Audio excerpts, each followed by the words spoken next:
IAPAC so much for having me today, and thank you all for inviting me here. I know that perhaps you were expecting someone else, and I hope not to disappoint, to at least answer some of the questions on a national level. So just the basics so that we're all on the same page. And I know that many of you guys have a lot of background, but maybe some people are at a little different point with it. But just that the Patient Protection and Affordable Care Act was signed into law March 23rd, 2010, and will fully take effect by January 1st, 2014. It's a gradual rollout of benefits that we, have saw a few in the first year, coming more each year for full enactment or full benefits in 2014.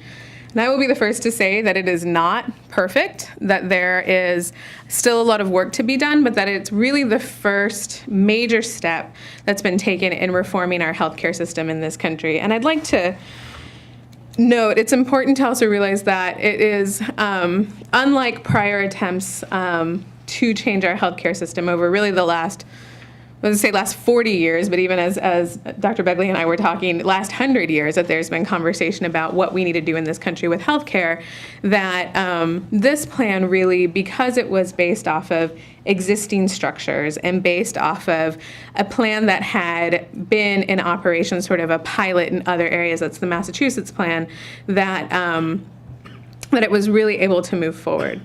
And I always like to note, I think at this point people understand that there are lots of different names that it's being called, but that they're all the same thing. ACA, PPACA, Obamacare, we're all talking about the same law. So the first question is, why does the U.S. need health reform in the first place? The way that our system works primarily is based off of insurance, both public or private insurance.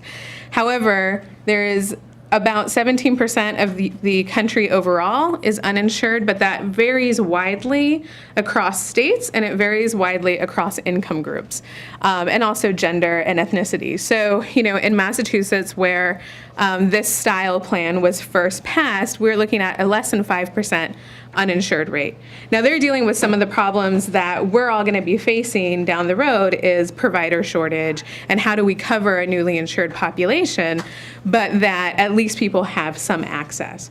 In Texas, where we have the highest rate of uninsurance, we're looking at more than 1 in 4 Texans. And really, when you break that down by age, it's about 1 in 3 adults, it's about 1 in 6 children. And if you break that down by income, for Texans living at below 133% of poverty, which the reason we use that number is the cutoff for the new Medicaid expansion, it's about 42%.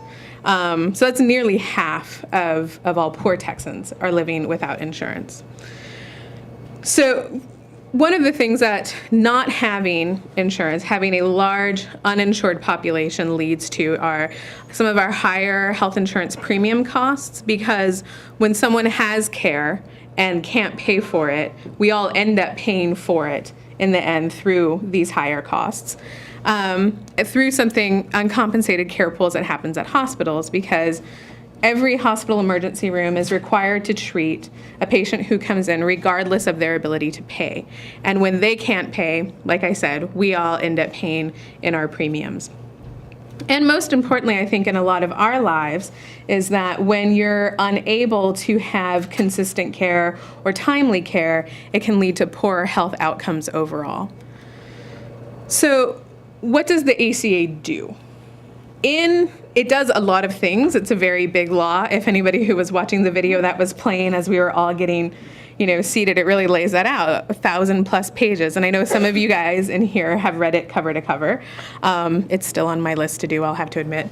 But that the essential part of it is that we're looking at private insurance market reforms with a goal to provide universal coverage, both through private and public insurance, and through the individual responsibility provisions for coverage, and also incentivizing preventive care, coordinated care, and other examples like working through your medical homes and doing that.